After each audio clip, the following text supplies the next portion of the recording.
Olá pessoal, bom dia, boa tarde, boa noite para vocês que estão aí estudando e se preparando para o exame da OAB. Meu nome é Valquíria Vaz e eu vou ajudar vocês com a disciplina de Direito do Trabalho.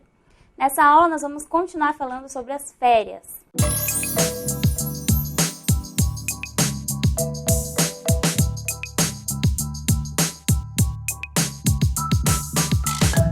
No bloco anterior, nós estamos falando sobre a gradação do número de dias de férias de acordo com o número de faltas injustificadas que o empregado teve durante o período aquisitivo, né? Nós vimos uma tabelinha que resume os incisos do artigo 130 da CLT e falam dessa gradação do número de dias de férias, né?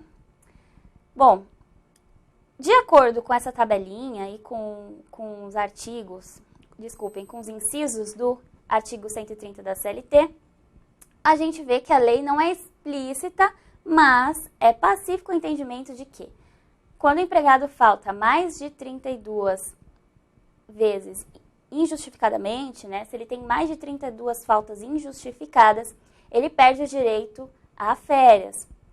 É um entendimento consolidado de acordo com a interpretação do artigo 130 da CLT, ok? No parágrafo 2º do artigo 130, a CLT diz que o período das férias será computado para todos os efeitos, como tempo de serviço. E, portanto, o período de férias conta, inclusive, para aquisição de um novo período de férias, tá? Conta no período aquisitivo para novas férias. Quanto ao regime de tempo parcial, gente, a gente já comentou em outras aulas que o regime de tempo parcial é aquele em que a duração do trabalho não excede 25 horas semanais, né? Previsão no artigo 58A da CLT. Nesse caso, existe também uma proporção do número de dias de férias que se refere ao número de horas trabalhadas, tá? No trabalho de regime de tempo parcial. Então, a gradação do número de dias de férias aqui não é de acordo com as faltas injustificadas do empregado, mas sim de acordo com o número de horas trabalhadas. Sobre isso, sobre o número de dias de férias no trabalho em regime de tempo parcial, a previsão está no artigo 130A da CLT, que traz também nos seus incisos essa gradação do número de dias de férias. Não vou ler aqui com vocês, porque da mesma maneira das férias do empregado que cumpre a jornada padrão de 8 horas, essa gradação é muito específica, muito detalhada, né? E muito provavelmente não vai cair na sua prova. Mas também fiz uma tabelinha aqui para que vocês consigam visualizar melhor como que ocorre essa gradação. No caso dos trabalhadores em regime de tempo parcial, de acordo com a duração do trabalho semanal deles, eles vão ter aqui um certo número de dias de férias, tá? Desde que eles não tenham mais de 7 faltas injustificadas. Se ele tiver mais de 7 faltas injustificadas, esse número de dias de férias cairá pela metade, tá? Isso é o que diz lá no parágrafo único. O empregado contratado para o regime de tempo parcial que tiver mais de 7 faltas injustificadas ao longo do período aquisitivo, terá o seu período de férias reduzido à metade. Parágrafo único do artigo 130A da CLT. Então, essa tabela está assim: a duração do trabalho semanal dele, né, número de horas, até 7 faltas injustificadas. Quantos dias de férias ele vai ter direito? Aí está aqui. E mais de 7 faltas injustificadas, esse número cai pela metade. Beleza? Não percam muito tempo também decorando esses números, tá? Apenas observem a tabela, leiam com atenção o artigo e já é mais do que o suficiente. Se você tiver tempo, obviamente, aí você tenta decorar aí esses dias de férias, né? Vai que cai na sua prova, então também é legal. Mas se você tiver que racionalizar aí o seu tempo de estudo, façam uma leitura atenta, observem essas tabelinhas e vão para a prova assim, confiantes dessa maneira. Faltas justificadas para efeitos de férias. Gente, para que se possa apurar o número de dias de férias a que o empregado tem direito, nos termos do artigo 130 e 130A da CLT, que nós acabamos de ver, faz-se necessário saber quais são as faltas consideradas justificadas, né? Então, aquelas faltas que não vão reduzir o número de dias de férias desses empregados. O artigo 131 da CLT dispõe acerca das faltas justificadas. Vamos ver, então, cada inciso desse artigo. Artigo 131. Não será considerada falta ao serviço, para os efeitos do artigo anterior, a ausência do empregado. Primeira hipótese, nos casos referidos no artigo 473. O artigo 473 da CLT, gente, arrola diversas hipóteses de interrupção contratual, né? Nós já falamos sobre a interrupção contratual em aulas anteriores, que são aquelas hipóteses em que o empregado pode faltar ao serviço sem prejuízo da sua remuneração. Por exemplo, a licença nojo, né, por motivo de falecimento de parente, a licença gala, tudo isso previsto lá no artigo 473 da CLT, hipóteses de interrupção contratual. Súmula 89 do TST também fala dessa situação de faltas justificadas. Se as faltas já são justificadas pela lei, consideram-se como ausências legais e não serão descontadas para o cálculo do período de férias. Então, no artigo 473, nós temos hipóteses de faltas disciplinadas pela lei, né, pela própria CLT, hipóteses de interrupção contratual. Essas hipóteses serão consideradas faltas justificadas e não irão prejudicar o número de dias de férias a que o empregado terá direito. Inciso 2 do artigo 131. Durante o licenciamento compulsório da empregada por motivo de maternidade ou aborto, observados os requisitos para a percepção do salário maternidade custeado pela Previdência Social. Então, aqui é mais uma hipótese de interrupção contratual, né, assegurada pela Constituição, no artigo 7º, inciso 18, bem como nos artigos 392 e 395 da CLT, que assegura essas situações de maternidade ou aborto, até 2 semanas, no caso de aborto não criminoso, tá? Essas também são hipóteses em que as faltas serão justificadas e não prejudicarão o número de dias de férias a que o empregado terá direito. Inciso 3. Por motivo de acidente do trabalho ou enfermidade atestada pelo Instituto Nacional do Seguro Social, INSS, excetuada a hipótese do inciso 4 do artigo 133.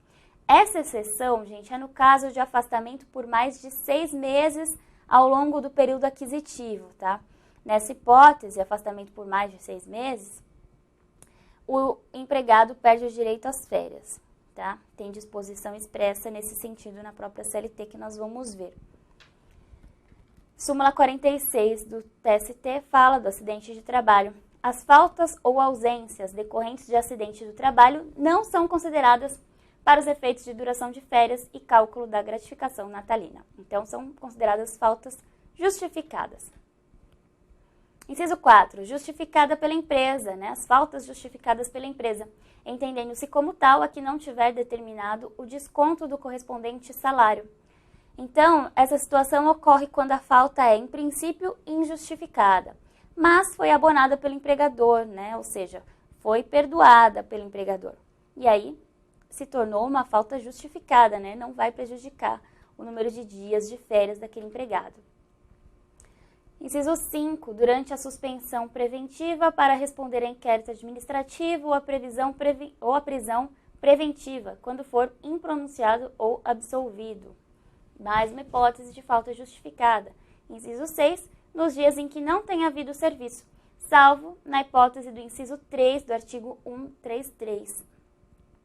Essa exceção, gente, do inciso 3 do artigo 133 é no caso do empregado ficar mais de 30 dias sem serviço em virtude da paralisação dos serviços da empresa, tá? Nessa hipótese, ele também perderá o direito às férias, mas também está expressa ali na CLT essa situação. Então, Esse artigo 131 é autoexplicativo, né? São faltas justificadas essas situações que ele arrola ao longo dos seus incisos. Basta uma leitura também para a prova. Perda do direito às férias. Outra situação aqui. Sabemos que para adquirir o direito às férias deve-se transcorrer 1 ano de trabalho na empresa, né? Que é chamado o período aquisitivo. Então, 12 meses de serviço para que o empregado tenha direito ao gozo de férias. Quando que o empregado perderá o direito ao gozo de férias, gente? Algumas situações previstas na CLT, tá? Situações essas que ocorrem ali durante o período aquisitivo e aí acabam ocasionando a perda dos direitos de férias. A primeira situação, nós já até comentamos, está implícita no artigo 130 da CLT, né? Se o empregado faltar injustificadamente mais de 32 vezes ao longo do período aquisitivo. Nesse caso, ele perderá o direito às férias, tá? Então, essa seria a primeira situação. Os demais casos estão no artigo 133 da CLT, que diz o seguinte: não terá direito a férias o empregado que, no curso do período aquisitivo, primeiro inciso aqui, primeira situação, deixar o emprego e não for readmitido dentro de 60 dias subsequentes à sua saída. Então, veja, se o empregado pedir demissão, por exemplo, mas retornar dentro de 60 dias ao seu emprego, ele irá aproveitar o período aquisitivo anterior, que ele já tinha conquistado, tá? Então, se ele sai do serviço, mas retorna dentro de 60 dias, aquele período aquisitivo que ele já tinha computado permanece aí no seu contrato de trabalho para aquisição de férias. Se ele não retornar dentro de 60 dias, ele perde o direito àquelas férias que eventualmente ele já tenha adquirido, tá? Isso está no artigo 136, inciso 1, e também tem uma previsão ali no artigo 453 da CLT que diz assim: no tempo de serviço do empregado, quando readmitido, serão computados os períodos, ainda que não contínuos, em que tiver trabalhado anteriormente na empresa, salvo se houver sido despedido por falta grave, recebido indenização legal ou se aposentado espontaneamente. E na súmula 138 do TST, que também fala desse caso de readmissão. Em caso de readmissão, conta-se a favor do empregado o período de serviço anterior encerrado com a saída espontânea. Beleza? Então, o empregado pediu demissão, foi readmitido dentro de 60 dias, aquele período anterior será computado. Então, aquele período aquisitivo que ele tinha anteriormente será considerado para fins de férias. Se ele não for readmitido dentro de 60 dias, ele perde o direito às férias. Inciso 2 do artigo 133. Permanecer em gozo de licença com percepção de salários por mais de 30 dias.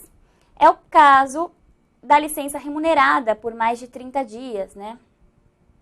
Nesse caso, gente, entende-se que o empregado já descansou o suficiente, né? Ele estava de licença, não estava prestando serviços, nem se colocando à disposição do empregador, mas estava recebendo seus salários, né? Licença remunerada. Então, ele já descansou o suficiente e, nesse caso, por disposição expressa da CLT, ele perde o direito ao gozo de férias.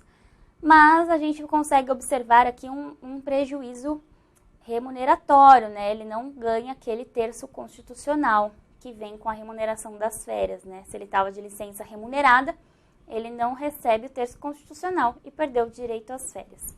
Mas é uma previsão expressa da CLT.